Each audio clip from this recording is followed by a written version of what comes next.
ವ್ಯಾಖ್ಯಾಮುದ್ರಾಂ ಕರಸರಸಿಜೈಃ ಪುಸ್ತಕಂ ಶಂಖಚಕ್ರೆ ಬಿಭ್ರದ್ಭಿನ್ನ ಸ್ಫಟಿಕರುಚಿರೆ ಪುಂಡರೀಕೆ ನಿಷನ್ನಃ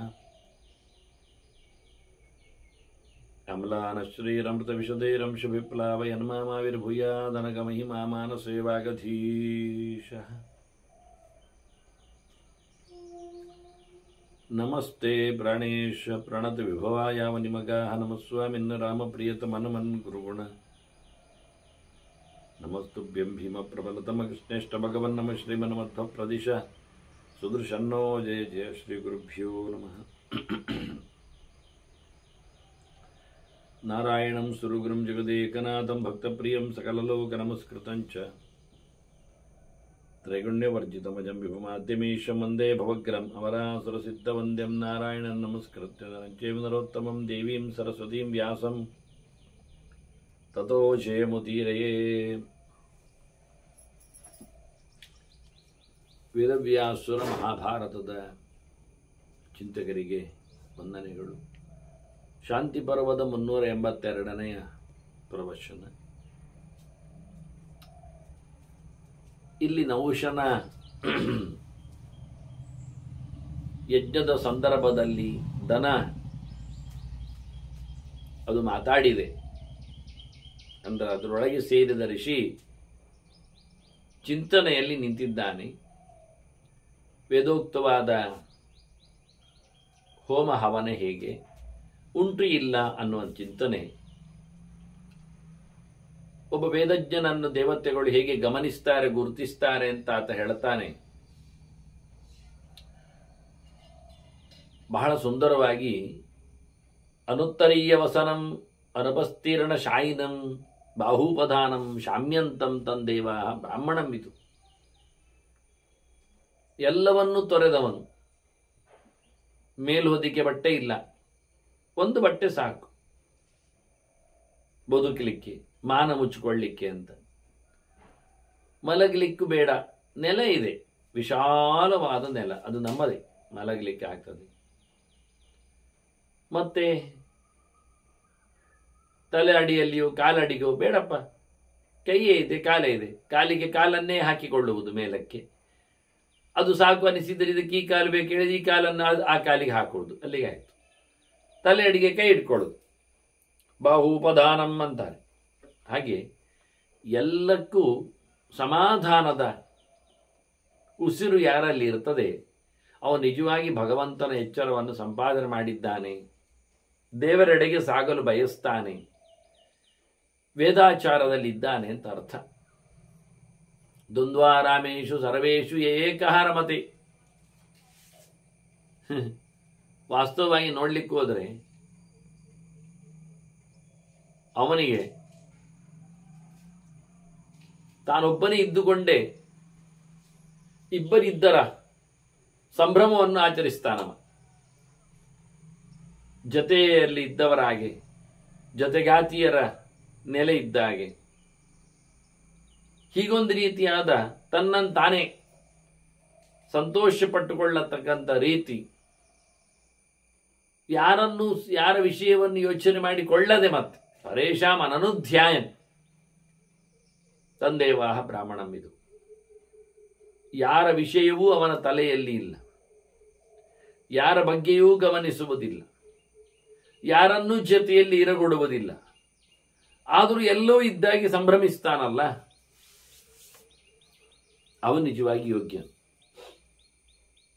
ಅವನಿಗೆಲ್ಲೋ ಗೊತ್ತು. ಏನೋ ಸರ್ವ ಇದಂ ಬುದ್ಧಂ ಪ್ರಕೃತಿ ವಿಕೃತಿಶ್ಚಯ. ಯಾವುದು ಸರಿ, ಯಾವುದು ತಪ್ಪು, ಯಾವುದು ವಿಕಾರ, ಯಾವುದು ಸಾಕಾರ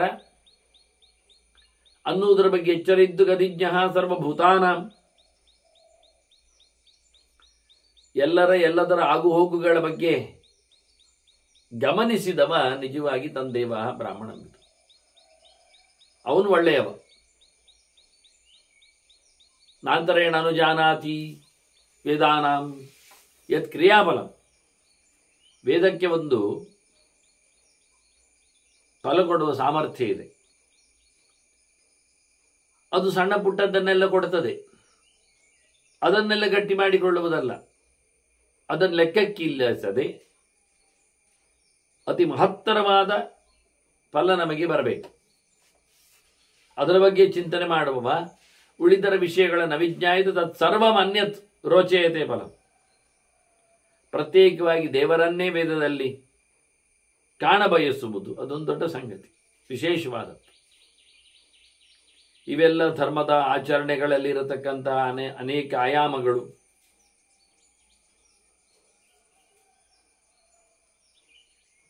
ವಿಶೇಷವಾಗಿರತಕ್ಕಂತಹ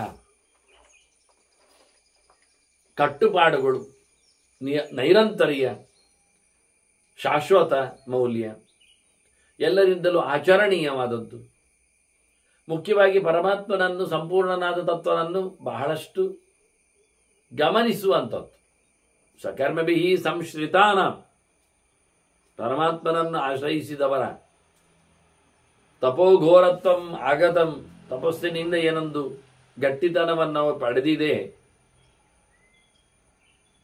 ಅಂತಹ ಒಂದು ಆಚಾರ. ತಂ ಸದಾಚಾರಂ ಆಶ್ಚರ್ಯಂ ಪುರಾಣಂ ಶಾಶ್ವತಂ ಧ್ರುವಂ. ಶಾಸ್ತ್ರ ಹೇಳಿರತಕ್ಕಂತಹ ಯಾವತ್ತೂ ಬಂದಿರತಕ್ಕಂಥ ಚಿಂತನೆಗಳು, ಅದನ್ನು ಅಶಕ್ರವಂತಹ ಚರಿತುಂ ಕಿಂಚಿತ್ ಧರ್ಮೇಶು ಸೂಚಿತಂ. ಧರ್ಮಶಾಸ್ತ್ರಗಳಲ್ಲಿ, ಧರ್ಮ ನಿಬಂಧಗಳಲ್ಲಿ, ಧರ್ಮದ ಪ್ರಕರಣಗಳಲ್ಲಿ ಬಹಳ ಚಂದವಾಗಿ ಅದನ್ನು ಗಮನಿಸಿದ್ದಾರೆ, ಹೇಳಿದ್ದಾರೆ.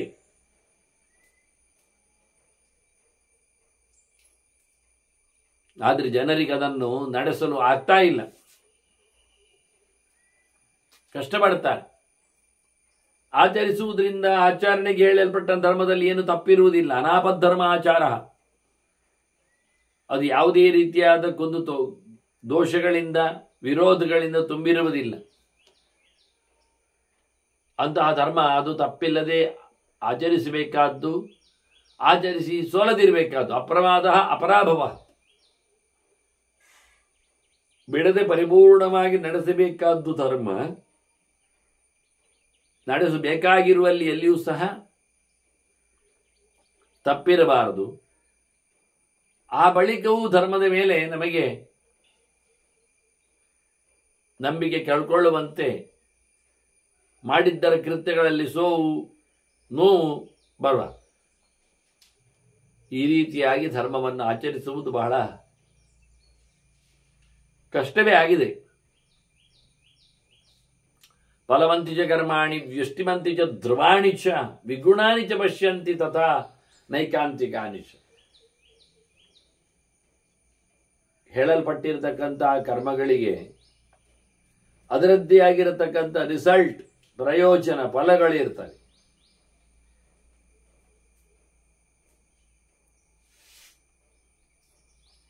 ಕರ್ಮಗಳು ನಾನಾ ಪ್ರಕಾರಗಳಾಗಿರ್ತವೆ, ವಿಧಿವಿಧಾನಗಳಿಂದ ಕೂಡಿರ್ತವೆ. ಎಲ್ಲವೂ ನಿರಂತರವಾಗಿ ಹರಿದು ಬಂದವುಗಳತಕ್ಕಂತಹ ಪ್ರಾಕ್ಟೀಸ್ಗಳು. ಇದರಲ್ಲಿ ಬಹಳಷ್ಟು ಏರುಪೇರುಗಳೆಲ್ಲ ಕಾಣುತ್ತವೆ. ಕೆಲವೆಡೆ ಏನು ಲಾಭವೇ ಕಾಣದಿರಬಹುದು, ಮತ್ತೆ ಕೆಲವೆಡೆ ವಿರೋಧ ಕಾಣಬಹುದು. ಹೀಗಾಗಿ ವೇದೋಕ್ತವಾದ ಕರ್ಮಾನುಷ್ಠಾನ ಮಾಡಿಕೊಳ್ಳುವಲ್ಲಿ ಜನ ಅನೇಕ ಮುಖದ ಪ್ರಯೋಜನಗಳನ್ನು ಹೊರಡುವ ಮೂಲಕ ಏಕಪ್ರಕಾರವಾದ ಒಂದೇ ಡೆಸ್ಟಿನೇಷನ್, ಗುರಿ ಸ್ಪಷ್ಟವಾಗಿ ಇಲ್ಲದೆ ಇರಲಾಗಿ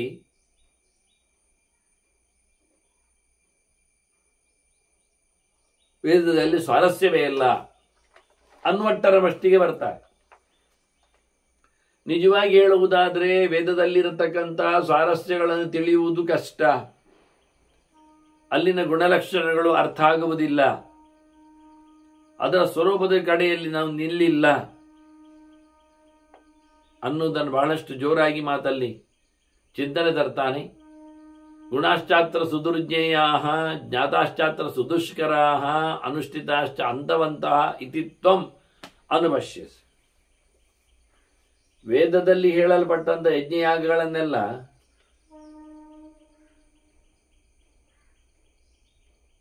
ಮಾಡಬೇಕು ಅಂದಾಗ ಯದೇವ ವಿದ್ಯೆಯಾ ಕರೋತಿ ಅಂತ ಹೇಳಿ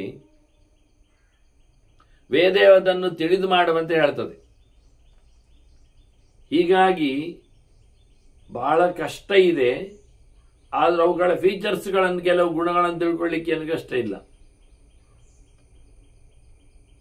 ಅದರಂತೆ ಅದು ಗೊತ್ತಾದರೂ ಮಾಡುವಲ್ಲಿ ನಾವು ಸೋಲ್ತೇವೆ. ತಿಳ್ಕೊಂಡಿದ್ದಾನೆ, ಮಾಡಲಿಕ್ಕೆ ಬರುವುದಿಲ್ಲ. ಅನೇಕ ಯಜ್ಞಗಳಲ್ಲಿ ವಿಧಾನಗಳಿಂದಾಗಿ ಅದು ಬಹಳಷ್ಟು ದೊಡ್ಡ ಮಟ್ಟಿನ ಹರವಿನಲ್ಲಿ ಇರಲಿಕ್ಕೆ ಹೋಗಿ ಅರಿವು ಬರ್ತದೆ ಮಾಡುವುದು ಹೇಗೆ. ಮಾಡುವಂಥದ್ದು ಮಾಡಲ್ಪಟ್ಟರೂ ಒಂದೊಮ್ಮೆ ನಮ್ಮ ಹತ್ರ ನೋಡಿ, ಹೇಳಿದ್ದೆಲ್ಲ ಮಾಡಲಿಕ್ಕೆ ಆಗುವುದಿಲ್ಲ, ಮಾಡಿದ್ದೆಲ್ಲ ಅದು ತಡೆ ಉಂಟು, ಅದಕ್ಕೆ ಪೂರ ಬದುಕಿರುವುದಿಲ್ಲ. ಅಂದ ಕರ್ಮಗಳು ಬಹಳ ಕಷ್ಟಗಳಾಗಿವೆ. ನಿನಗೊತ್ತು, ಪೂರ ಮಾಡಲಿಕ್ಕೆ ಆಗುವುದಿಲ್ಲ, ಮಾಡಿದ್ರಲ್ಲಿ ಕಮ್ಮಿ ಮಾಡಲಿಕ್ಕೆ, ಅದರಲ್ಲಿ ಮತ್ತೆ ಅರ್ಥ ಆಗಿಸ್ಲಿಕ್ಕೋಸ್ಕರ ಅದನ್ನು ಬಿಚ್ಚಿಡಲಿಕ್ಕೆ ಅನ್ನುವ ನೆಲೆಯಲ್ಲಿ ಕರ್ಮಗಳ ಗುಣದೋಷಗಳ ಚಿಂತನೆ ಬಹಳ ಕ್ಲಿಷ್ಟ ಮತ್ತು ಆಶ್ಚರ್ಯವಾಗಿದೆ. ಇದನ್ನು ಬಹಳ ಸುಂದರವಾಗಿ ಇದರ ವ್ಯವಸ್ಥೆಗಳು ಹೇಗಿರುತ್ತವೆ ಅದನ್ನು ಗಮನಿಸಬೇಕಾದ್ದು ಅಂತೇಳಿ ಕಪಿಲ ವೇದ ಅಧ್ಯಯನದಲ್ಲಿರತಕ್ಕಂತಹ ಕ್ಲಿಷ್ಟತನವನ್ನು ಉಲ್ಲೇಖ ಮಾಡಿದರೆ ಶಿವರಶ್ಮಿ ಅವನು ಕೇಳ್ತಾನೆ, ಜಿಜ್ಞಾಸೆಗೆ ತೊಡಗ್ತಾನೆ. ವಾಸ್ತವವಾಗಿ ಯಥಾಚ ವೇದ ಪ್ರಾಮಾಣ್ಯಂ ತ್ಯಾಗಶ್ಚ ಸಫಲೋಯತ ತೌ ಪಂಥಾನೌ ಉಭೌ ವ್ಯಕ್ತೌ ಭಗವಂತದ್ಬ್ರವೀಮಿ. ವೇದದಲ್ಲಿ ಹೇಳಿದ್ದೆಲ್ಲ ಹಾಗಲ್ಲ ಹೀಗೆಲ್ಲ ಅಂತ ಹೇಳಿಕೊಳ್ಳುವ ಮೂಲಕ ವೇದವನ್ನು ಉಪಯೋಗಿಸಿಕೊಳ್ಳುವ ಬಗೆ ಹೇಗೆ ಅಂತ ಹೇಳಲಿಲ್ಲಲ್ಲ. ಒಂದಿಷ್ಟು ಹೇಳಿಕೊಂಡರೂ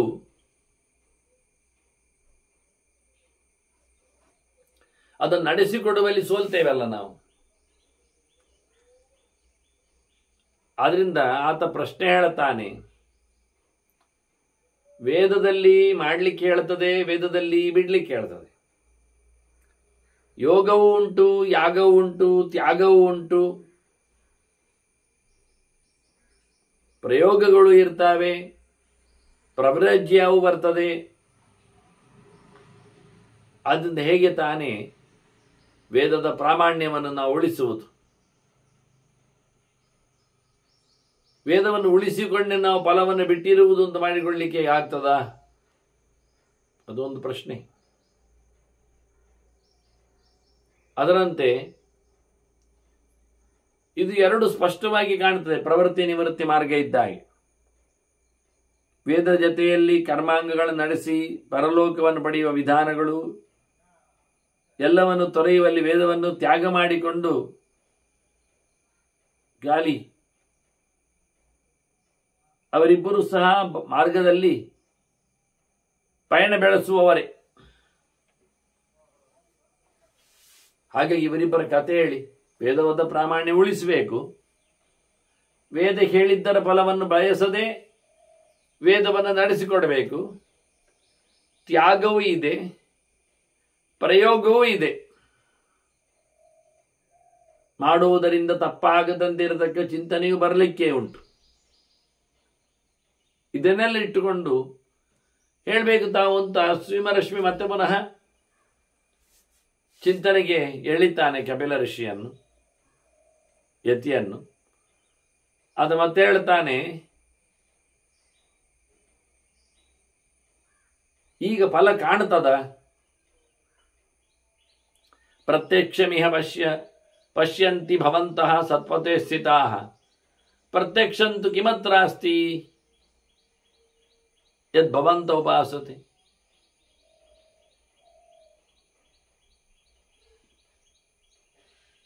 ನೀವು ಯಜ್ಞಯಾಗಾದಿಗಳನ್ನು ನಡೆಸುವ ಮೂಲಕ ಪ್ರತ್ಯಕ್ಷವಾದಂತಹ ಫಲವನ್ನು ಹೇಗೆ ಪಡೆಯುವುದು ಗೊತ್ತಾಗ್ತದೆ? ಅನ್ನುವ ಪ್ರಶ್ನೆ ಇದೆ. ಅನುಭವಕ್ಕೆ ಮತ್ತೆ ಬರುವಂಥದ್ದುಂಟು. ಬೇರೆ ಲೋಕಗಳಲ್ಲಿ ಲಾಭ ಸಿಗ್ತದೆ, ಇಲ್ಲಿಗೆ ಕೆಲವೊಮ್ಮೆ ಅಂಗವಿಕಲವಾಗಿರತಕ್ಕಂಥ ವ್ಯಕ್ತಿಗಳು ಅಂಗವಿಕಲವಾದ ಯಜ್ಞಗಳನ್ನು ನಡೆಸಿಕೊಡ್ತಾರೆ. ಯಜ್ಞಂತೂ ಪೂರ್ಣಾಂಗ ವಿಕಲವೇ ಆಗಿರ್ತದಲ್ಲ ಯಜ್ಞ ಮಾಡುವಾಗ. ಇದರಿಂದಾಗಿ ಯಜ್ಞವನ್ನು ಉಪಯೋಗಿಸಿಕೊಳ್ಳಬೇಕು. ಅದು ನಮಗೆ ಯೋಗದಲ್ಲಿದ್ದಾಗೆ ಪ್ರತ್ಯಕ್ಷವಾದ ಫಲವನ್ನು ಕಾಣಿಸಿಕೊಡುವುದಿಲ್ಲ. ಸ್ವರ್ಗದ ಪ್ರಾಪ್ತಿ ಎನ್ನುವುದು ಇಲ್ಲಿಯ ಪ್ರತ್ಯಕ್ಷ ಅಲ್ಲ. ಅದನ್ನು ಕೇಳ್ತಾನೆ ಕಪಿಲ,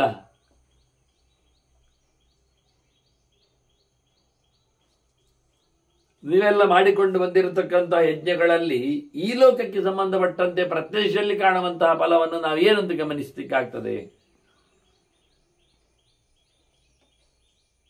ಅದಕ್ಕೆ ಸಿಂಹರಶ್ಮಿ ಗೋವಿಂದನೊಳಗೆ ಎದ್ದುಗಂಡೆ ಉತ್ತರಿಸ್ತಾನೆ, ಹೇಳಲಿಕ್ಕೆ ನೋಡ್ತಾನೆ. ವಾಸ್ತವವಾಗಿ ನಾನಂತೂ ಸಿಂಹರಶ್ಮಿ ಋಷಿ ಇದ್ದೇನೆ. ಗೋವಿನೊಳಗೆ ಸೇರಿದವ ನಾನೇ. ನಾನು ಚರ್ಚೆ ಮಾಡಲಿಕ್ಕೆ ಕೇಳ್ತಾ ಇಲ್ಲ, ನನಗೆ ವಿಷಯ ಅರ್ಥ ಆಗಬೇಕು. ಕೊಲೆ ಎನ್ನುವುದು ಹೇಗೆ, ಯಜ್ಞ ಎನ್ನುವುದು ಹೇಗೆ, ಇದರ ಬಗ್ಗೆ ನನಗೆ ಸ್ವಲ್ಪ ಕುತೂಹಲ ಇದೆ. ಈಗ ಇದನ್ನು ತಿಳ್ಕೊಳ್ಳಿಕ್ಕೆ ಉಂಟು ಅಂತಾನೆ.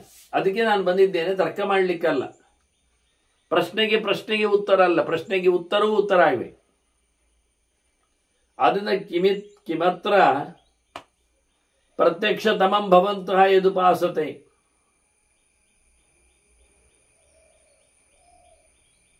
ನೀವಿಲ್ಲಿ ಯೋಗದಲ್ಲಿ ಪ್ರತ್ಯಕ್ಷವಾದದ್ದನ್ನು ಎಷ್ಟು ಪಡಿತೀರಿ ಅನ್ನುವುದರ ಮೇಲೆ ನಿಂತಿದೆ. ಯಜ್ಞದಲ್ಲಿ ಪ್ರತ್ಯಕ್ಷ ಇಲ್ಲ ಅಂತ ಆಗಿದ್ರೆ ಅನ್ಯತ್ರ ತರ್ಕ ಶಾಸ್ತ್ರೇಭ್ಯ ಆಗಮಾರ್ಥಂ ಯಥಾ ಗಮಂ. ನಾನು ಚರ್ಚೆ ಚಿಂತನೆಗಳನ್ನು ಹೊರತುಪಡಿಸಿಯೂ ವೇದದ ಭಾವವನ್ನು ಗ್ರಹಿಸಿದ್ದೇನೆ, ಪಡೆದಿದ್ದೇನೆ. ಆಗಮೋ ವೇದವಾದಾಸ್ತು ತರ್ಕಶಾಸ್ತ್ರಾಣಿ ಚ ಆಗಮಃ. ವೇದದಲ್ಲಿಯೂ ಚರ್ಚೆ ಇದೆ, ಚಿಂತನೆ ಇದೆ, ಮನನದ ಮುಂದರಿಕೆ ಇದೆ. ಹೀಗಾಗಿ ವೇದ ಮತ್ತು ತರ್ಕ, ವೇದದಲ್ಲಿ ಇವತ್ತಿನ ಯಾವುದೇ ಫಲದ ಬಗ್ಗೆ ನಾವು ಸಂವಾದವನ್ನು ಗುರುತಿಸಲಿಕ್ಕೆ ಆಗದೇ ಇರುವುದರಿಂದ ತರ್ಕವನ್ನು ಮಾಡಿ ವ್ಯರ್ಥವಾಗಿ ಇರಬೇಕಾಗ್ತದೆ.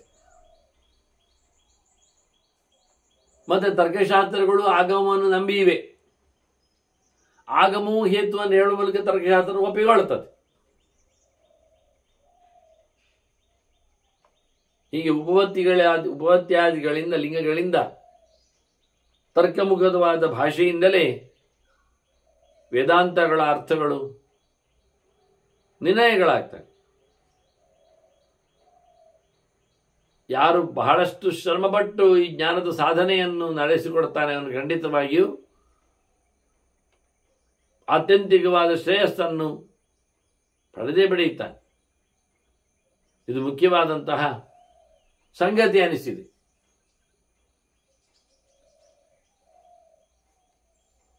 ಬಹಳ ಕಷ್ಟಪಟ್ಟು ಅದಕ್ಕೆ ಬೇಕಾದಂತಹ ಭಾರ ಹಾಕಿ ಅಧ್ಯಯನ ಮಾಡಿದಾಗ ಅವನಿಗೆ ವೇದ ಸಿದ್ಧಿಯನ್ನು ಕೊಡ್ತದೆ. ಸಿದ್ಧಿ ಪ್ರತ್ಯಕ್ಷ ರೂಪ ಇದು ದೃಶ್ಯತೆ ಆಗಮ ನಿಶ್ಚಯ. ಸಿದ್ಧಿಯೇ ನಿಜವಾಗಿ ಒಂದು ದೃಷ್ಟಿಯಿಂದ ಕಣ್ಣಿಗೆ ಕಾಣುವಂತಹ ಕಥೆಯಾಗಿ ಸಿದ್ಧಿಯನ್ನು ಕರುಣಿಸಿದ್ದರ ಮೂಲಕ ಆಚಾರವನ್ನು ಗಮನಿಸುತ್ತದೆ. ಪ್ರತ್ಯಕ್ಷದಲ್ಲೇ ಸಿದ್ಧಿಯು ಕಾಣುತ್ತದೆ. ಆ ಲೆಕ್ಕದಲ್ಲಿ ವೇದದ ಮೇಲಿರತಕ್ಕ ಭರವಸೆಯೇ ಪ್ರಧಾನವಾದಂತಹ ಸೃಷ್ಟಿಯಾಗಿದೆ. ಒಂದು ದೋಣಿಗೆ, ನಮ್ಮಲ್ಲಿ ದೋಣಿ ಕಾಣುವುದಿಲ್ಲ, ನಮ್ಮಲ್ಲಿ ದಾರಿಮಧ್ಯದಲ್ಲಿ ಕೆಟ್ಟು ಹೋದ ವಾಹನ ಕಾಣ್ತದೆ. ಕೆಟ್ಟು ಹೋದ ವಾಹನವನ್ನು ಮತ್ತೊಂದು ವಾಹನ ಎಳ್ಕೊಂಡು ಹೋಗ್ತದೆ. ಇದನ್ನು ಬಹಳಷ್ಟು ಬಾರಿ ನೋಡ್ಲಿಕ್ಕೆ ಬರ್ತದೆ. ಇಲ್ಲಿ ದೃಷ್ಟಾಂತವಾಗಿ ಅವನು ಕೊಡುವಾಗ ಹೇಳ್ತಾನೆ, ಯಥಾ ನೌರಿವ ಅಂತ, ದೋಣಿ ಅಂತೆ ಅಂತ. ಒಂದು ದೋಣಿ ಅದು ಹೋಗ್ತಾ ಉಂಟು, ಇನ್ನೊಂದು ದೋಣಿಯನ್ನು ಅದಕ್ಕೆ ಕಟ್ಟಿಬಿಟ್ಟಿದ್ದಾರೆ. ಈಗ ಎರಡನೇ ದೋಣಿ ಎಲ್ಲಿ ಹೋಗ್ತದೆ? ಮೊದಲನೇ ದೋಣಿ ಎಲ್ಲಿ ಹೋಗ್ತದೆ ಅಲ್ಲಿ ಹೋಗ್ತದಲ್ಲ. ಅದಕ್ಕೆ ಸ್ವತಂತ್ರವಾದಂತಹ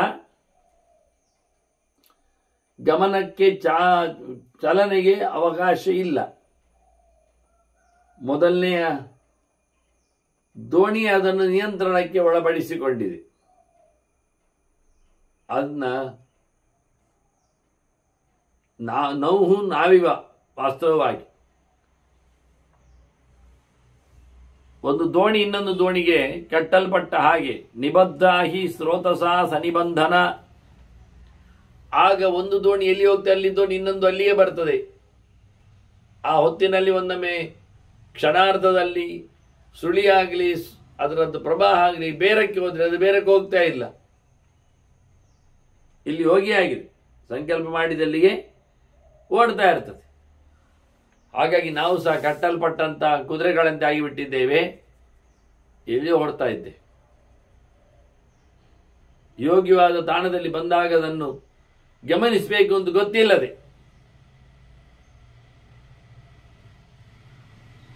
ಹೀಗಾಗಿ ದೋಣಿಯ ಜೊತೆಯಲ್ಲಿ ದೋಣಿ ಹೋಗುವ ಹಾಗೆ ಪ್ರಿಯಮಾಣ ಕದಮಿಪ್ರ ಕುಬುದ್ಧೀನ್ ತಾರೈಷ್ಯತ್.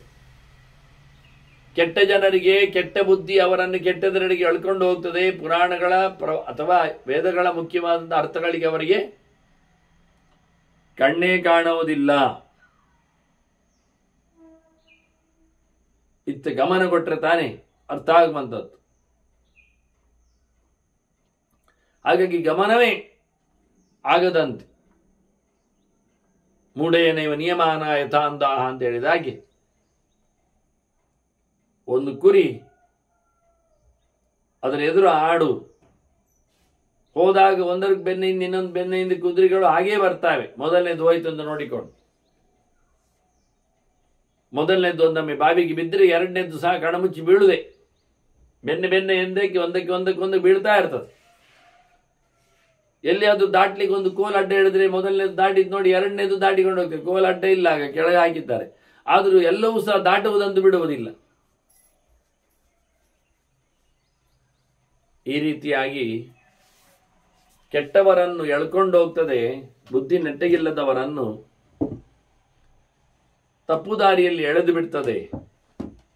ಲೋಕ ವಾರ್ತೆಗಳೇ ಹೀಗಿರ್ತಾವೆ ಒಂದು ದೃಷ್ಟಿಯಿಂದ. ಹಾಗಾಗಿ ನನಗೆ ಇದರದ್ದು ಅಭಿಪ್ರಾಯದ ಬಗ್ಗೆ ಹೇಳಬೇಕು. ಎತ್ತದ್ ಬ್ರವೀತು ಭಗವನ್ ಉಪವನ್ನೋಸ್ಮಿ ಅದೀಹಿಬೋ. ನನಗೆ ಕಲಿಸಿಕೊಡಿ, ನಾನು ಶಿಷ್ಯನಾಗಿದ್ದೇನೆ. ನಾನು ದನದೊಳಗೆ ಸೇರಿ ಮಾತಾಡುವ ಸಿಂಹರಶ್ಮಿ ಎನ್ನುವ ಋಷಿಯಾಗಿದ್ದರು. ನಾನು ತಿಳ್ಕೊಂಡಿದ್ದೇನೆ. ನಿಮ್ಮಲ್ಲಿ ಚರ್ಚೆ ಮಾಡಲಿಕ್ಕೆ ವಾದ ಮಾಡಲಿಕ್ಕೋಸ್ಕರ ಹೇಳುವುದು ಅಂತ ತಿಳ್ಕೊಳ್ಬೇಡಿ. ಜಿಜ್ಞಾಸೆ ಇದೆ, ತಿಳಿಯಬೇಕೆನ್ನತಕ್ಕ ಆಸೆ ಇದೆ. ಹಾಗಾಗಿ ಅದನ್ನು ಹೇಳಿ ನನಗೆ ಕಲಿಸಿರಿ. ನಾನು ಮಣಿದಿದ್ದೇನೆ ಅನ್ನೋದನ್ನು ಹೇಳಿಕೊಡ್ತಾನೆ. ಹಾಗೆ ಬಹಳಷ್ಟು ಎಚ್ಚರದ ಮಾತುಗಳಲ್ಲಿ ಕಪಿಲ ಅವನಿಗೆ ಸನ್ನಿವೇಶವನ್ನು ಅರ್ಥ ಮಾಡಿಸ್ತಾನೆ ವಾಸ್ತವವಾಗಿ. ಆದರೆ ಇನ್ನೂ ಅವನು ಅದರ ಬಗ್ಗೆ ಪುಷ್ಟಿಯಾಗಿ ಕೇಳಿಕೊಳ್ಳುತ್ತಿರುವ ಗೆಳೆಯಗಳ ಬಗ್ಗೆ ಮತ್ತು ಮಾತಾಡಿದ್ದಾನೆ. ನನಗೇನೆಲ್ಲ ಹೇಳಲಿಕ್ಕೆ ಬೇಕು, ತಿಳ್ಕೊಳ್ಳಿಕ್ಕೆ ಬೇಕು ಉಂಟು ನಾನು ಅಂತ. ಲೋಕದಲ್ಲಿ ಯಾರಾದರೂ ಒಂದೇ ನಮೂನೆ ಇದ್ದಾರ? ಎಲ್ಲವನ್ನೇ ತೊರೆದವ, ಎಲ್ಲವನ್ನೇ ಪಡೆದವ, ಎಲ್ಲರಾಗಿ ಎಲ್ಲ ಬಗೆಯ ಗುಣತ್ರಯಗಳ ಕೆಲವು ಗುಣಗಳಿಗೆ ಬದ್ಧನಾಗಿರುವುದು, ಬಿಟ್ಟುಕೊಂಡಿರು. ಇದೆರಡನ್ನು ಸಹ ನಮಗೆ ತಿಳಿಸುವಂತಿರಬೇಕು ನಿಮ್ಮ ಚಿಂತನೆಯಲ್ಲಿ. ಲೋಕದಲ್ಲಿ ಯಾವೊಬ್ಬನು ಯಾವುದೇ ರೀತಿಯ ನೈವೇತ್ಯಾಗಿ ನ ಸಂತುಷ್ಟ ನಾಶೋಕ ನ ನಿರಾಮಯ, ಭಾರಿ ಖುಷಿಯಲ್ಲಿದ್ದವನಂತೂ ಕಾಣುವುದಿಲ್ಲ, ಎಲ್ಲವನ್ನು ತೊರೆದವನಂತೂ ಗಮನಿಸಲಿಕ್ಕೆ ಆಗುವುದಿಲ್ಲ, ದುಃಖವೇ ಇಲ್ಲ, ತೊಂದರೆಯೇ ಇಲ್ಲ ಅಂತವರೇ ಇಲ್ಲ. ಯಾರದ್ರಿದ್ದಾನ? ನಾ ನಿರ್ವಿತ್ಸುಹ, ಎಲ್ಲವನ್ನು ತೊರೆದು ಹೋಗಬೇಕು ಅಂತ ಬಯಸಿದವನಾದ್ರೂ ಸಿಗ್ತಾನ? ಯಾರನ್ನಾದರೂ ವಿರೋಧಿಸುವಲ್ಲಿ ಇಲ್ಲ ಅಂತ. ನೈವತ್ಯಾಗಿ ನ ಸಂತುಷ್ಟ ನಾಶೋಕ ನ ನಿರಾಮಯ, ಅದೇ ರೀತಿಯಾಗಿ ನಾ ನಿರ್ವಿವಿತ್ಸಹ ನಾವೃತ್ತ ನಾಪವೃತ್ತೋಸ್ತಿ ಕಶ್ಚನ, ಪ್ರವೃತ್ತಿ ಮತದಿಂದ ಹಿಂತಿರುಗಿ ಬಂದವನಿಲ್ಲ, ಎಲ್ಲವನ್ನು ಸಿಹಿಯನ್ನು ಬಿಡುತ್ತೇನೆ ಹೇಳಿಕೊಂಡು ಬಿಟ್ಟವನು ಇಲ್ಲ. ಈ ಜಾತಿ ಒಂದೇ ರೀತಿಯಾಗಿ ವಿಚಿತ್ರವಾಗಿ ಇರುವಾಗ ಲೋಕದಲ್ಲಿ ಒಬ್ಬನು ಒಬ್ಬರಾಗಿ ಎಂದು ಇರುವುದಿಲ್ಲ ಅಂತ. ಪ್ರವೃತ್ತಿಯೇ ಧರ್ಮದಲ್ಲಿ ಕೆಲಸವನ್ನೇ ಮಾಡುತ್ತಾ ವೈರಾಗ್ಯವನ್ನೇ ಹೊಂದುತ್ತಾ ಯಾವನೊಬ್ಬರು ಬರುವುದಿಲ್ಲ. ನಿಮ್ಮನ್ನು ನೋಡಿಕೊಂಡ್ರು ನಮಗೆ, ನಿಮ್ಮನ್ನು ಅಂದರೆ ಯತಿಗಳನ್ನು ಇಟ್ಟುಕೊಂಡು ಹೇಳುದು, ನೋಡಿಕೊಂಡ್ರು ನೀವು ನಮಗಿದ್ದೀರಿ, ಖುಷಿ ಪಡ್ತೀರಿ, ಸಂಭ್ರಮಿಸ್ತೀರಿ, ನೋವುಣ್ತೀರಿ, ಭವಂತೋಭಿ ಅಂತಾನೆ. ಹೃಷ್ಯಂತಿ ಶೋಚಂಜಿತ ಯಥಾ ವಯಂ ಇಂದ್ರಿಯಾರ್ಥಾಶ್ಚ ಭವತಾಂ ಸಮಾನಃ ಸರ್ವಜಂತುಷು. ಎಲ್ಲ ಇಂದ್ರಿಯಗಳಿಗೇನು ಬೇಕಾಗಿದೆ ಪ್ರಾಪಂಚಿಕವಾದ ವಿಷಯಗಳು, ಅದು ನಿಮಗೂ ಸಮಾನವಾಗಿಯೇ ಇದೆ. ನಿಮಗೆ ಎಂಥದ್ದು ತಿನ್ನಲಿಕ್ಕೆ ಬೇಡ ಅಂತ ಕಾಣುವಂಥದ್ದಾಗಲಿ, ಇರುವುದೇ ಬೇಡ ಅನಿಸಿಕೊಳ್ಳುವುದಾಗಲಿ ಇಲ್ಲ. ಎಲ್ಲದರ ಫಲವನ್ನು ಅನುಭವಿಸದವರು ಬೇಕು ಅಂತ ಮಾಡಿಕೊಳ್ಳದವರು ಎಲ್ಲ ಧರ್ಮಗಳಲ್ಲಿ ಇದ್ದಾಗೆ ಕಾಣ್ತದೆ. ಅದನ್ನು ನಾವು ಸಮಾನರಾಗಿದ್ದೇವೆ. ಮತ್ತು ಏವಂ ಚತುರ್ಣಾಂ ವರ್ಣಾನಾಂ ಆಶ್ರಮಾನಾಂ ಪ್ರವೃತ್ತಿಷು ಏಕಂ ಆಲಂಬಮಾನಾನಾಂ ನಿರ್ಣಯ ಕಿಂ ನಿರಾಮಯ. ತೊಂದರೆ ಇಲ್ಲದ್ದು ಅಂತ ಎನ್ನುವುದು ಯಾವುದನ್ನು ಹೇಳುವ? 4 ಆಶ್ರಮಗಳಿವೆ, 4 ವರ್ಣಗಳಿವೆ, ಅದಕ್ಕೆ ಅನುಗುಣವಾಗಿ 4 ಯುಗದ ಧರ್ಮಗಳಿವೆ. ಇವನ್ನೆಲ್ಲ ಇಟ್ಟುಕೊಂಡಾಗ ಎಲ್ಲ ಲೋಕದ ಜನರಲ್ಲಿ ಯಾವ ಪ್ರಕಾರದಲ್ಲಿ ಅಂದರೆ ಇವರಲ್ಲಿ ಎಲ್ಲಿಯೂ ಸಹ ಒಂದೇ ರೀತಿ ಇರುವುದು. ಎಲ್ಲರೂ ಎಲ್ಲವನ್ನು ಅವಲಂಬಿಸಿಕೊಂಡವರೇ, ಒಂದೇ ಆಶ್ರಯ, ಒಂದೇ ಧರ್ಮದ ಚಿಂತನೆ. ಆದರೂ ಅವರವರ ನಿರ್ಣಯ ಸ್ವಭಾವಗಳು ಬೇರಿರ್ತವೆ, ಅವುಗಳ ಪಡೆಯತಕ್ಕಂಥ ಪ್ರಭಾವಗಳು ವ್ಯತ್ಯಾಸ ಆಗಿರ್ತವೆ. ಇದೇನು ಸಾಧ್ಯ? ಇದು ಏಕೆ ಸಾಧ್ಯ ಅಂತ ಅದನ್ನು ನಾನು ಚರ್ಚೆ ಮಾಡಲಿಕ್ಕೆ ಕೂತ್ಕೊಳ್ಳಿಲ್ಲ, ತಿಳಿಲಿಕ್ಕಿದ್ದೇನೆ. ನನಗೆ ಹೇಳಬೇಕು ಅಂತ ಮತ್ತೊಮ್ಮೆ ಶಿವರಶ್ಮಿ ಬೇಡಿಕೊಂಡಾಗ ಕಪಿಲ ಎಂಬ ಋಷಿ ನೋಡಿಕೊಂಡಿದ್ದೇನೆ ಅಂತ ಹೇಳಿ ಬಹಳಷ್ಟು ಉತ್ತರವನ್ನು ನೀಡಲಿಕ್ಕೆ ಬಂದಿದ್ದಾನೆ. ಅದನ್ನು ಭೀಷ್ಮರು ಹೇಳುತ್ತಾರೆ. ಯದಿದಾಚರತೆ ಶಾಸ್ತ್ರಂ ಅರ್ಥ್ಯಂ ಸರ್ವ ಪ್ರತಿಷ್ಠಿತು ಯತ್ರ ಯಸ್ಯ ಹ್ಯನುಷ್ಠಾನಂತ ಸಿದ್ಧತ್ ನಿರಾಮೆ. ಇದು ಸ್ವಧರ್ಮೇ ನಿಧನಂ ಶ್ರೇಯ ಹೇಳಿದ ಹಾಗೆ ಯಾರಿಗೆ ಯಾವುದು ಏನು ನಡೆಸಿಕೊಟ್ಟಾಗ ಅವರು ಚೆನ್ನಾಗಿದ್ದಾರೆ ಅನ್ನಿಸಿಕೊಳ್ತದೆ, ಅದು ಸನಿ. ನಡೆಸಿಕೊಡುವ ರೀತಿಯಲ್ಲಿ ಹೇಳಿಕೊಳ್ಳುವ ಬಗೆ ಅಂದಾಗ ಯದಿದಾಚರತೆ ಶಾಸ್ತ್ರಂ ಅರ್ಥ್ಯಂ ಸರ್ವ ಪ್ರವೃತ್ತಿಷು, ಎಲ್ಲ ಪ್ರವೃತ್ತಿಯಲ್ಲಿಯೂ ಎಲ್ಲ ಕೆಲಸಗಳಲ್ಲಿಯೂ ಕೇಳಲಿಕ್ಕೆ ಬೇಕಾಗಿದ್ದದನ್ನು ಕೇಳಿಕೊಂಡು ಶಾಂತ ಮನಸ್ಕನಾಗಿ ಮನಸ್ಸಿನಲ್ಲಿ ಅತ್ಯುಚ್ಚನಾದವನ ಚಿಂತನೆಯನ್ನು ಹೊಂದಿದವನಾಗಿ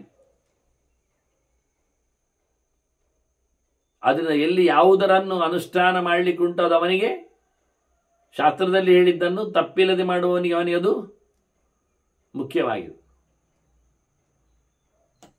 ಒಂದೇ ಪ್ರಕಾರದವರಿಗೆ ಒಂದೇ ವೇದವನ್ನೇ ಅವಲಂಬಿಸಿಕೊಳ್ಳುವಾಗ ಯಾವುದು ನಿರ್ದುಷ್ಟವಾದದ್ದು ದಾರಿ ಅಂತ ಹೇಳುವಾಗ, ಯಾವುದು ಶಾಸ್ತ್ರ ತಪ್ಪಿಲ್ಲದೆ ಹೇಳಿಬಿಟ್ಟಿದೆ, ಎಲ್ಲರಿಂದಲೂ ಯಾವುದನ್ನು ಉಪಯೋಗಿಸಿಕೊಳ್ಳಬೇಕು ಅಂತ ಹೇಳಿದೆಯೋ ಅದನ್ನು ನಡೆಸಿಕೊಡುವಲ್ಲಿ ಯಾವುದೇ ರೀತಿಯಾದಂತಹ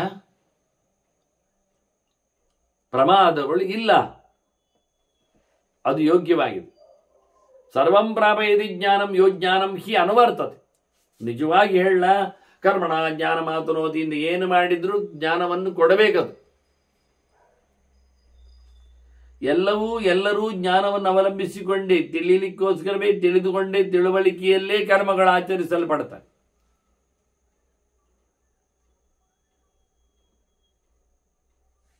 ಈ ರೀತಿಯಾಗಿ ಯಾರಿಗೆ ಜ್ಞಾನ ಬೇಕು ಎನ್ನತಕ್ಕಂಥ ಎಚ್ಚರದಲ್ಲಿ ಕೆಲಸ ಮಾಡ್ತಾರೆ, ಅವರಲ್ಲಿ ಜ್ಞಾನವನ್ನು ಪಡಿತಾರೆ. ಕರ್ಮಣ ಜ್ಞಾನ ಮಾತನು ಅಂತ ಹೇಳಿದ ಹಾಗೆ ಮಾಡುತ್ತಲೇ ಇರುವಾಗಲೇ ಎಂತ ಮಾಡ್ತಾ ಇದ್ದೇನೆ, ಯಾಕೆ ಮಾಡ್ತಾ ಇದ್ದೇನೆ, ಹೇಗೆ ಮಾಡ್ತಾ ಇದ್ದೇನೆ ಅಂತ ಅದನ್ನು ಸರಿ ಮಾಡಲಿಕ್ಕೆ ಹೋಗಿ ತಿಳ್ಕೊಳ್ತಾರೆ. ಇವತ್ತಿನವರೆಗೆ ಜಪ ಮಾಡುವವರಿಗೆ ತಾವು ಮಾಡುತ್ತಿರುವ ಜಪದ ಮೇಲೆ ಪ್ರಶ್ನೆ ಬರಲಿಲ್ಲ ಕಾಣ್ತದೆ. ನಾನು ಸಂಧ್ಯಾ ಸಮೀಕ್ಷೆಯನ್ನು ಕೊಟ್ಟ ಬಳಿಕ ಅವರಿಗೆ ಪ್ರಶ್ನೆ ಜಪದಲ್ಲಿ ಬರಲಿಕ್ಕೆ ಶುರುವಾಯಿತು. ಎಂತ ಮಾಡ್ತಾ ಇದ್ದೇನೆ, ಯಾಕೆ ಮಾಡ್ತಾ ಇದ್ದೇನೆ, ಹೇಗೆ ಮಾಡ್ತಾ ಇದ್ದೇನೆ, ಎಲ್ಲಿ ಮಾಡ್ತಾ ಇದ್ದೇನೆ, ಎಲ್ಲಿಂದ್ರೆ ಎಲ್ಲೆಲ್ಲಿ ಉಪಯೋಗಿಸಿಕೊಳ್ಳುವಂತೆ. ಹಾಗಾಗಿ ಕರ್ಮ ಮಾಡ್ತಾ ಬರುವವನಿಗೆ ಜ್ಞಾನದ ಎಚ್ಚರ ಆಗ್ತದೆ. ಜ್ಞಾನ ಯಾಕೆ ಬೇಕು ಕೇಳಿದ್ರೆ ಜ್ಞಾನಕ್ಕಾಗಿ ಬೇಕು. ಸಂಪೂರ್ಣವಾಗಿ ಅರಿತುಕೊಳ್ಳುವಲ್ಲಿ ಸಹಾಯ ಮಾಡಲಿಕ್ಕೆ ಬೇಕಾಗ್ತದೆ. ಜ್ಞಾನ ಇಲ್ಲದಿದ್ದರೆ ಏನಾಗ್ತದೆ, ಹಾಳಾಗಿ ಹೋಗ್ತದೆ ಅಂತ ನಿಮ್ಮ ಜ್ಞಾನಾದಪೇಕ್ಷೆಯ ವೃತ್ತಿ ಸಾ ವಿನಾಶಯತಿ ಪ್ರಜಾ. ಜ್ಞಾನವನ್ನು ಬದಿಗಿರಿಸಿ ಒಂದೊಮ್ಮೆ ನಾವು ಮಾಡತಕ್ಕಂಥ ಕರ್ಮಗಳಿದ್ರದ್ದು ಲೋಕವನ್ನು ಹಾಳು ಮಾಡುವುದರಲ್ಲಿ ಕೆಲಸ ಮಾಡ್ತ. ಅದರ ಎಚ್ಚರ ಇಲ್ಲದೆ ಕರ್ಮದ ನಡೆ ಎನ್ನುವುದು ತಪ್ಪಾಗಿರುತ್ತದೆ. ಭವಂತಹ ಜ್ಞಾನಿನಃ, ಕಪಿಲ ಹೇಳ್ತಾನೆ, ನಿಮಗೆಂತ ಏನು ಗೊತ್ತಿಲ್ಲ ಹೇಳುದ, ಗೊತ್ತುಂಟು ನಿಮಗೆಲ್ಲ, ಜ್ಞಾನ ಇದೆ. ನಿತ್ಯಂ ಸರ್ವದಷ್ಟ ನಿರಾಮಯ. ಹಾಗಾಗಿ ನಿಮಗೆ ಯಾವುದೇ ರೀತಿಯಿಂದ ತೊಂದರೆ ಆಗುವುದಿಲ್ಲ. ತೊಂದರೆ ಆಗದಂತಹ ಪ್ರವೃತ್ತಿಯಲ್ಲಿ ನೀವಿದ್ದೀರಿ, ನಿಮ್ಮ ಜ್ಞಾನ ಇದೆ. ಅಲ್ಲಿ ಯಾರಿಗಾದರೂ ಏನಾದರೂ ನಾನು ದೇವರು ಅಂತ ಕಂಡಿದೆಯಾ? ಕರ್ಮವನ್ನು ಮಾಡದೇ ಇರಲಿಕ್ಕೆ ಕಾರಣವಾಗಿ ಆಗಲಿ, ಜ್ಞಾನವನ್ನು ಪಡೆಯಲಿಕ್ಕೆ ಸೋಲುವಲ್ಲಿ ಆಗಲಿ, ವೇದದ ಪ್ರಾಮಾಣ್ಯಕ್ಕಾಗಲಿ, ಅದನ್ನು ತರ್ಕ ಅತೀತವನ್ನಾಗಿಸಿಕೊಳ್ಳುವುದರಾಗಲಿ, ಜೀವ ಸಾಧನೆಯನ್ನು ಮಾಡುವವ ದೇವರ ಅನುಗ್ರಹಕ್ಕೆ ಪಾತ್ರನಾಗಲಿಕ್ಕೆ ಜೀವನು ದೇವನು ಒಂದೇ ಆಗಿದ್ದರಲ್ಲಿ ಅಷ್ಟು ದೊಡ್ಡ ಚಿಂತನೆಯನ್ನು ಮಾಡುವ ಮೂಲಕ ಪಾಪವನ್ನು ಉಣ್ಣುತ್ತಾನಲ್ಲ. ಏಕಜೀವವಾದ ಒಬ್ಬನೇ ಜೀವ ಅಂತ ಹೇಳೋದು ಅದು ಭಗವಂತನೆಂದು ತಿಳಿಸುವುದು. ಅವನಿಗೇನು ಮಾಡ್ತಾ ಇಲ್ಲ, ಮಾಡಲಿಕ್ಕೆ ಆಗುವುದಿಲ್ಲ ಅಂತೇಳಿ ಅವನು ನೋಡಿಕೊಳ್ಳಿಕ್ಕೆ ನಾವಿದ್ದೇವೆ ಹೇಳಿ ಮತ್ತೆ ಪುನಃ ಇವರು ಆ ಕಂಬಕ್ಕೆ ಪೂರ್ವ ಸುತ್ತು ಮಾಡುವುದು. ಇದರಿಂದ ಎಲ್ಲಿಯಾದರೂ ಉಂಟೆ ಕೇಳ್ತಾನೆ. ಕದಾಚಿತ್ ಅಭಿಮಧ್ಯತೆ ಏಕಾತ್ಮ ನಾಮ ಕಶ್ಚಿದ್ದಿ. ಯಾರಾದರೂ ಎಂದಾದರೂ ತಾನೇ ದೇವರು ಅನ್ನುವುದಾಗಿ, ಒಂದೇ ಆತ್ಮ ಅನ್ನುವುದಾಗಿ ಏಕಾತ್ಮವಾದದಲ್ಲಿ ನಿಂತಿದ್ದಾರ? ಆಗ್ತದ? ಯಾಕೆಂದ್ರೆ ಎಷ್ಟು ದೇವರು ಬೇರೆ ಅಂದ್ರೆ ಯತಃ ಸ್ವರೂಪತಶ್ಚ ಅನ್ಯ. ದೇವರ ಸ್ವರೂಪ ನಮ್ಮ ಸ್ವರೂಪ ಅಂದ್ರೆ ಜೀವನ ಸ್ವರೂಪ ಭಿನ್ನ ಭಿನ್ನವಾಗಿದೆ. ದೇವರು ಬಿಂಬರೂಪನು, ಅಂತಹ ಸ್ವಭಾವದವನು, ಅನಂತಾನಂತ ಜೀವರಾಶಿಗಳಿಗೆ ಕಾರಣನಾಗಿ ಬಿಂಬನಾಗಿ ನಿಂತಾನೆ. ಇವೆಲ್ಲವೂ ರಿಫ್ಲೆಕ್ಷನ್ಸ್ಗಳು. ಮಮೈವಾಂಶ ಜೀವಲೋಕೆ ಜೀವಭೂತಃ ಅಂತೇಳಿ ಎಲ್ಲಿ ಎಲ್ಲಿ ಜೀವ ಎನ್ನತಕ್ಕದ್ದು ಬಂದಿದೆಯೋ ಅಲ್ಲಿ ಎಲ್ಲವೂ ಸಹ ಅದು ಭಗವಂತನ ನೆರಳಾಗಿ ಬಂದಿರುವಂಥದ್ದು, ಪ್ರತಿಬಿಂಬವಾಗಿ ಗಮನಿಸ್ತೇಗಿರಬೇಕಾದ್ದು. ಹಾಗಾಗಿ ಸ್ವರೂಪ ಜೀವನದ್ದು ಬೇರೆ, ದೇವರದ್ದು ಬೇರೆ. ನನ್ನ ಪ್ರತಿಮೆ ಅದು ನಾನು ಆಗ್ತೇನ? ಆಗುವುದಾಗಿದ್ದರೆ ಭೀಮನ ಪ್ರತಿಮೆ ಭೀಮ ಆಗಿದ್ದರೆ ಅದನ್ನು ನಾವು ಹುಡಿ ಮಾಡುವ ಮೂಲಕ ಭೀಮ ಸತ್ತಾಗಬೇಕು. ಆಗಲಿ, ಆಗುವುದಿಲ್ಲ. ಯಾಕೆ? ಅದು ಬೇರೆ, ಇದು ಬೇರೆ. ಸ್ವರೂಪತಃ ಹಾಗೆ ಮೀಸೆ ಹಾಗೆ ಮೈಕಟ್ಟು ಇದ್ದರೂ ಅವನೇ ಅವನಲ್ಲ. ಅದರಿಂದ ಸ್ವರೂಪತಃ ಬೇರೆ ಇದ್ದಾಗೆ ಜೀವ ಎನ್ನುವುದೊಂದು ಬೇರೆ, ದೇವರೆನ್ನುವುದೊಂದು ಬೇರೆ. ಅವನ ಸ್ವರೂಪವೇ ಪ್ರತ್ಯೇಕವಾಗಿದೆ. ಅಂಗ ಪ್ರತ್ಯಂಗವತ್ತ ಲಕ್ಷಯಾಮಹೆ ಅಂತ ಹೇಳಿದ್ದಾರೆ ಹೊರತು ಹೇಗಿದ್ದಾನೆ ದೇವರಿಗೆ ಗೊತ್ತಿಲ್ಲ. ಈ ರೀತಿಯಾಗಿ ಭಗವಂತ ಸ್ವರೂಪತಃ ಭಿನ್ನ, ಜೀವನಾಗಿಲ್ಲ, ಜೀವ ವಿಲಕ್ಷಣ ಅನ್ನುವುದನ್ನು ಮೊದಲು ತಿಳ್ಕೊಳ್ಳಿಕ್ಕೆ, ಹಾಗಿರುವಾಗ ಒಂದೇ ಜೀವ ಅದೇ ದೇವರು ಅದೇ ನಾನು ಅಂತ ಹೇಳಿಕೊಳ್ಳುವ ವಾದಕ್ಕೆ ಪುಷ್ಟಿ ಇರುವುದಿಲ್ಲ. ಹೀಗೊಂದು ರೀತಿ ನೋಡುವ ಕ್ರಮ. ಮತ್ತೊಂದು ಕ್ರಮೆಯನ್ನು ಕೇಳಿದರೆ ಜಾತಿತಃ ಅಂತ. ಜಾತಿತಃ ಅನ್ನುವುದಕ್ಕೆ ಸುಮಾರು ಅರ್ಥಗಳಿವೆ. ದೇವರ ಜಾತಿ ಬೇರೆ, ಜೀವರ ಜಾತಿ ಬೇರೆ ಅಂತ ಒಂದು ಅರ್ಥ. ಸ್ವರೂಪದ ಶಬ್ದದ ಅರ್ಥವನ್ನು ಇಲ್ಲಿಗೆ ತರಬಹುದು. ಮತ್ತು ಸ್ವರೂಪದ ಎನ್ನುವುದಕ್ಕೆ ನಾವು ಆಕಾರವನ್ನು ಹೇಳಿದರೆ ದೇವರು ಅಣುಗಾತ್ರದಲ್ಲಿ ಇಲ್ಲ, ಮಹತ್ ಗಾತ್ರದಲ್ಲಿದ್ದಾನೆ. ಜೀವ ಅಣು ಮಾತ್ರ ಆಗಿದ್ದಾನೆ. ಭಿನ್ನವಾದಂಥ ಅರ್ಥ ಮಾಡಿದೆ. ಹೇಗೆ ವ್ಯತ್ಯಾಸವಾಗಿದೆ ದೇವರು? ಆಕಾರದಲ್ಲಿ ಜೀವ ಅಣುವೆ, ಎಷ್ಟು ರೂಪವನ್ನು ಪಡೆದರೂ ಅಣುವೆ, ಸಾಂಶರು ಅಣುವೆ. ಆದರೆ ದೇವರ ಅಣು ಮಾತ್ರ ಅಲ್ಲ, ಅವನು ಬೃಹತ್ ಇದ್ದ. ಅದೇ ವಿಚಿತ್ರ. ದೇವರ ಸ್ವರೂಪದ ಬೃಹತ್ ಆಗೋದು ಗೊತ್ತಿಲ್ಲ. ದೇವರು ಸಚ್ಚಿದಾನಂದ ಸ್ವರೂಪನಿದ್ದಾನೆ. ಅವನಿಗೆ ಯಾವುದೇ ರೀತಿಯಾದ ವಿಕಾರ ಪ್ರಪಂಚದ ಸಂಪರ್ಕ ಆಗುವುದಿಲ್ಲ. ಆಗಲಾರದ ಸಂಗತಿ ಉಳ್ಳಂತಹ ಒಂದು ಆತ್ಮತ್ವ ಅದು ದೇವರದ್ದು. ಅದೇ ಜೀವ ಅದೇ ರೀತಿಯಾಗಿ ಸಚ್ಚಿದಾನಂದ ಸ್ವರೂಪನಾಗಿದ್ರು, ಭಗವಂತನ ಪಡೆಯಚ್ಚಾಗಿದ್ರು, ಅವನಿಗೆ ವಿಕಾರ ದೇಹದ ಸಂಪರ್ಕ ಆಗಲಿಕ್ಕೆ ಸಾಧ್ಯತೆಗಳು ಉಂಟು, ಆಗ್ತಾ ಇದೆ, ಆಗಿದೆ. ವಿಕಾರ ಪ್ರಪಂಚದ ಅಧೀನಕ್ಕೆ ಒಳಗಾಗದಂತೆ, ಸಂಪರ್ಕಕ್ಕೆ ಲೇಪಕ್ಕೆ ಸಿಕ್ಕಿ ಬೀಳದಂತಹ ಆತ್ಮತ್ವ ಎನ್ನುವುದದ್ದು ದೇವರದ್ದು. ದೇವರು ಜೀವರಿಗಿಂತ ಭಿನ್ನ ಅನ್ನುವುದಕ್ಕೆ ಆಕಾರದಲ್ಲಿ, ಅಲ್ಲಿನ ವೈಶಿಷ್ಟ್ಯದಲ್ಲಿ, ಮತ್ತು ದೇವರು ಇರುವುದು ದೇವರಿಗೆ ಗೊತ್ತುಂಟು. ಅವನು ತನ್ನನ್ನು ನೋಡಿಕೊಂಡಿದ್ದಾನೆ. ಸಹಜವಾಗಿ ನಾವು ಕನ್ನಡಿಯಲ್ಲಿ ನೋಡ್ಕೊಳ್ಬೇಕು. ಹೌದು, ನೋಡ್ತಾರೆ. ಹೌದು, ಗೊತ್ತಾಯ್ತಾ? ಹೌದು, ಎಂತ ಗೊತ್ತಾಯ್ತು? ಕನ್ನಡಿಯಲ್ಲಿ ನೋಡಿದ್ಯಾರನ್ನು? ನನ್ನನ್ನು. ಸ್ವಲ್ಪ ಯೋಚನೆ ಮಾಡಿ, ನಾನು ಯಾರು? ಜೀವ. ಕನ್ನಡಿಯಲ್ಲಿ ಕಂಡಿದ? ಜೀವ ಕನ್ನಡಿಯಲ್ಲಿ ಕಾಣ್ತಾನ? ಅವನ ದೇಹ ಕಾಣು. ಹೆಸರು ಯಾರಿಗೆ? ಹೆಸರು ದೇಹಕ್ಕೆ ಅಲ್ವಾ? ಜೀವನ ಹೆಸರು ಕೊಡ್ಲಿಕ್ಕೆ ಆಗ್ತದ? ಅದು ಇನ್ನೊಂದು ಕಡೆ ಹೋದಾಗ ಆ ಹೆಸರನ್ನು ಹೊತ್ಕೊಳ್ತದ? ಹೀಗೆ ದೇವರು ಮತ್ತು ಜೀವರ ಸ್ವರೂಪದಲ್ಲಿ ಏನೋ ಬಗೆ ಇದೆ ಅಂತ. ಎತ್ತಿ ಕಾಣಿಸುವಾಗ ಏನೋ ಕಂಡಿರಬಹುದು, ಅದಕ್ಕೆ ಇನ್ನೇನು ಅಲ್ಲದ ಸಂಗತಿಗಳು ಅಡರಿರಬಹುದು. ಹೀಗಾಗಿ ಭಗವಂತ ಮತ್ತು ಜೀವರಿಗೆ ಸ್ವರೂಪತಃ ಭೇದ, ಜಾತಿತಃ ಭೇದ. ಇನ್ನೊಂದು ಅರ್ಥ ಜನ್ಮತಃ ಅಂತ ಅರ್ಥ. ದೇವರು ಹುಟ್ಟುವುದಿಲ್ಲ.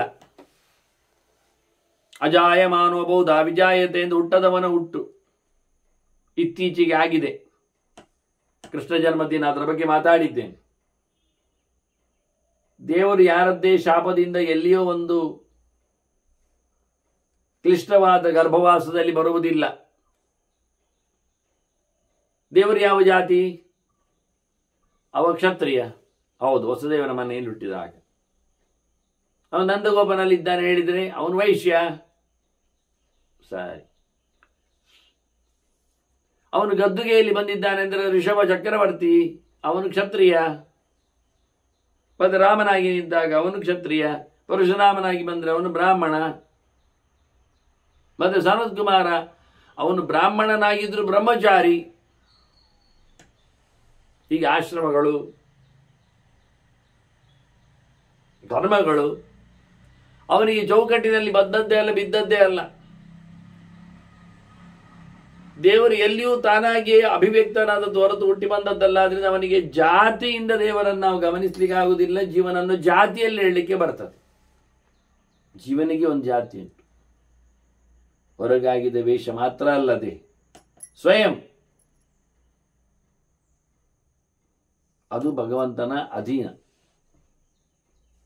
ಸ್ವಂತದ್ದಲ್ಲ, ಸ್ವಾತಂತ್ರ್ಯ ಪೂರ್ವಕ ಅಲ್ಲ. ಭಗವಂತನ ಅಧೀನಕ್ಕೆ ಒಳಪಟ್ಟು ದ್ರವ್ಯಂ ಕರ್ಮಚ ಕಾಲಶ್ಚ ಸ್ವಭಾವ ಜೀವಯೇವಚ ಅಂತ. ಹೀಗಾಗಿ ಈ ರೀತಿಯಿಂದಲೂ ಜೀವನಿಗೆ ಹುಟ್ಟಿದೆ, ದೇವರಿಗೆ ಹುಟ್ಟಿಲ್ಲ. ಜೀವನಿಗೆ ಕಾಣುವ ರೂಪಗಳು ಸಿಗ್ತಾವೆ, ದೇವರಿಗೆ ಅಂಥದ್ದು ಇಲ್ಲ.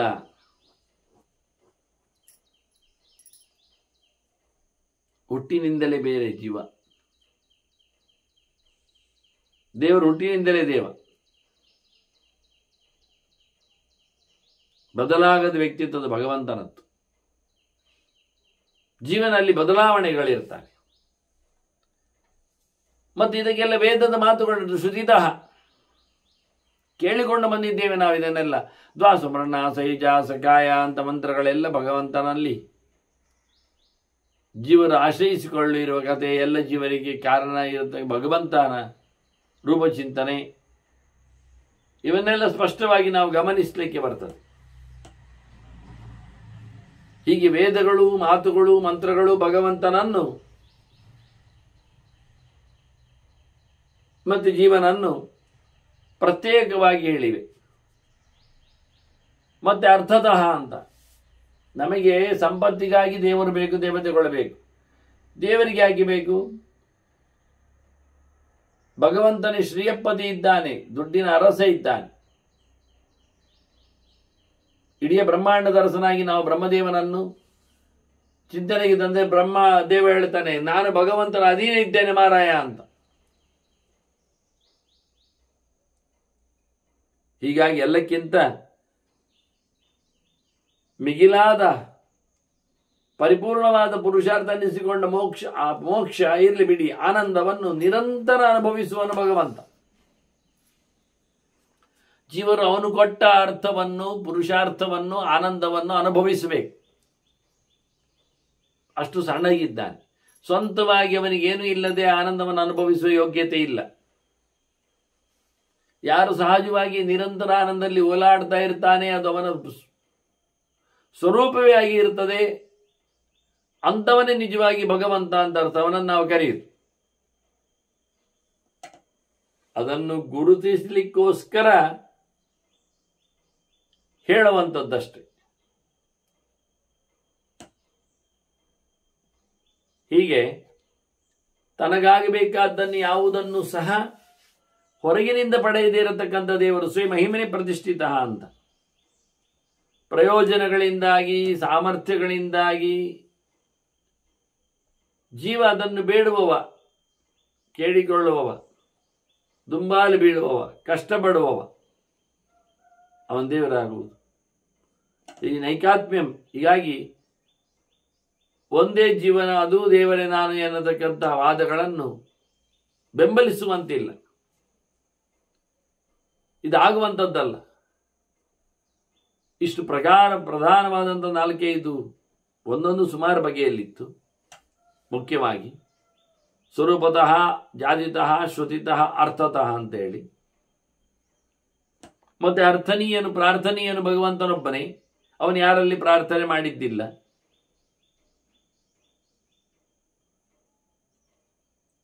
ಹಾಗೆ ತಾನಾಗಿ ತಾನು ಹುಟ್ಟಿ ಬರ್ತಾನೆ ಹೊರತು ಇನ್ನೊಬ್ಬರು ಅವನಿಗೆ ಹುಟ್ಟಲಿಕ್ಕೆ ಬೇಡ, ಕಾರಣರು. ಈ ರೀತಿಯಾಗಿ ದೇವರಿಗಿಂತ ಭಿನ್ನವಾದಂತಹ ಜೀವನನ್ನು ಯಾಕೆ ಎಲ್ಲ ಹೇಳುವುದಿಲ್ಲ ಕೇಳಿದರೆ, ಅದಕ್ಕೆಲ್ಲ ಅವರಲ್ಲಿ ಇರತಕ್ಕಂಥ ಪೂರ್ವಾಗ್ರಹಗಳೇನಿವೆ ಎಂದು ಒಂದಿಷ್ಟು ಮಾತುಗಳಲ್ಲಿ ಹೇಳುತ್ತಾನೆ, ಬಹಳ ಅದ್ದೂರಿಯಾಗಿ. ಎಂತ ಕಥೆ ಇರ್ತದೆ ಹೇಗೆ ಅಂತ. ಶಾಸ್ತ್ರಂ ಹಿ ಅಬುದ್ಧ್ವಾ ತತ್ವೇನ, ಯಥಾರ್ಥವಾಗಿ ಶಾಸ್ತ್ರ ಓದುವುದಿಲ್ಲ. ಶಾಸ್ತ್ರ ಓದುತ್ತಾರೆ, ಸುಮಾರಾಗಿ ಶಾಸ್ತ್ರ ಓದಿದವರಿಂದಲೇ ಹೆಚ್ಚು ಅಪಚಾರ ಆಗುವುದು. ಯಾಕೆಂದ್ರೆ ಅವರು ಮುಂದುವರಿಲಿಲ್ಲ, ಮತ್ತೆ ಅರ್ಥ ಆಗುವವರೆಗೆ ಓದಲಿಲ್ಲ, ಅನರ್ಥಗಳನ್ನು ಗಟ್ಟಿ ಮಾಡಿಕೊಂಡರು, ಅರ್ಥ ಆಗುವುದನ್ನು ಹಾಗೆ ಒರೆಸಿಬಿಟ್ಟು ಹೋದರು.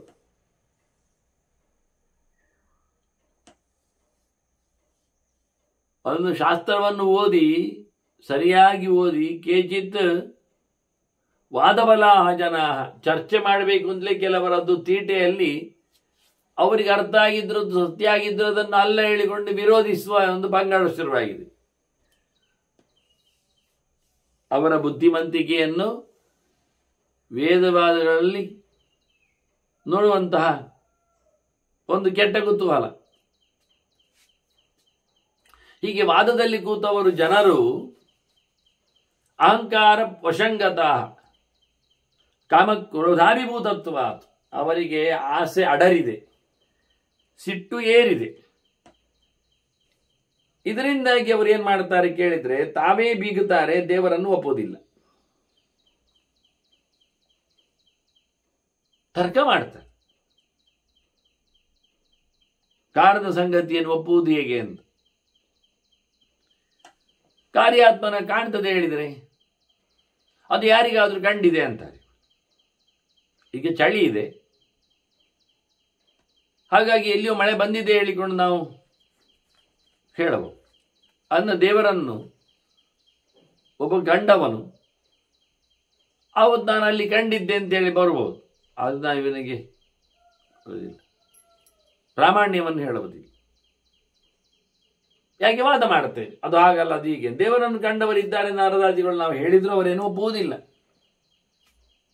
ಭಿನ್ನನಾಗಿದ್ದಾನೆ, ಪ್ರತ್ಯೇಕನಾಗಿದ್ದಾನೆ, ಹೀಗಲ್ಲ, ಆತ್ಮ ಅಲ್ಲ, ಅದು ಬೇರೆ, ಅದು ನಿತ್ಯಾತ್ಮವನ್ನು ಪರಮಾತ್ಮನನ್ನು ನಾವು ಬೇರೆ ರೀತಿಯಲ್ಲಿ ಗುರುತಿಸ್ತೇವೆ, ಇಲ್ಲ. ಯಾಕೆ ಕೇಳುವುದಿಲ್ಲ ಅಂದ್ರೆ ಅವರಿಗೆ ನಮ್ಮ ಮೇಲೆ ಆಗುವುದಿಲ್ಲ ಸಿಟ್ಟು. ಕಾಮಾತುರಾಣ ನ ಭಯಂ ನ ಲಜ್ಜೆ ಹೇಳಿದಾಗಿ ಗಮ್ಮತ್ತು ದುಡ್ಡಿರಲಿ ಹೇಳಿಕೊಂಡು ತಿರುಗಾಡುವವರಿಗೆ ಧರ್ಮಾರ್ಥಗಳ ವಿಶೇಷವಾಗಿ ಎತ್ತರ ಅರ್ಥ ಆಗಿರುವುದಿಲ್ಲ. ಹೀಗೆ ಬಹಳ ಚಂದವಾಗಿ ತಪ್ಪುಗಾರರ ಬಗ್ಗೆ, ವಿರೋಧದ ಚಿಂತನೆಗಳ ಬಗ್ಗೆ ಒಂದಿಷ್ಟು ಅನೇಕ ಪ್ರಕಾರದ ದೊಡ್ಡ ಮಟ್ಟಿನ ದೇವರ ವಿರೋಧಿಗಳ ಮಾತನ್ನಿಲ್ಲಿ ಹೈಲೈಟ್ ಮಾಡ್ತಾನೆ. ಅದು ಅನೇಕ ಕಡೆಯಲ್ಲಿ ಎಲ್ಲ ಬಿತ್ತರಗೊಂಡಂತಹ ಮಾತುಗಳು. ಮಹಾಭಾರತದಲ್ಲಿ ಭೀಷ್ಮ ಧರ್ಮರಾಜನಿಗೆ ಹೇಳಿರತಕ್ಕಂಥ ಕೆಲವು ರತ್ನ ನುಡಿಗಳಾಗಿವೆ. ಅದನ್ನು ಮುಂದಿನ ಬಾರಿ ನಾವು ಚಿಂತನೆಗೆ ತರುವ ವಂದನೆಗಳೊಂದಿಗೆ ಶ್ರೀಕೃಷ್ಣ ಅರ್ಪಣ.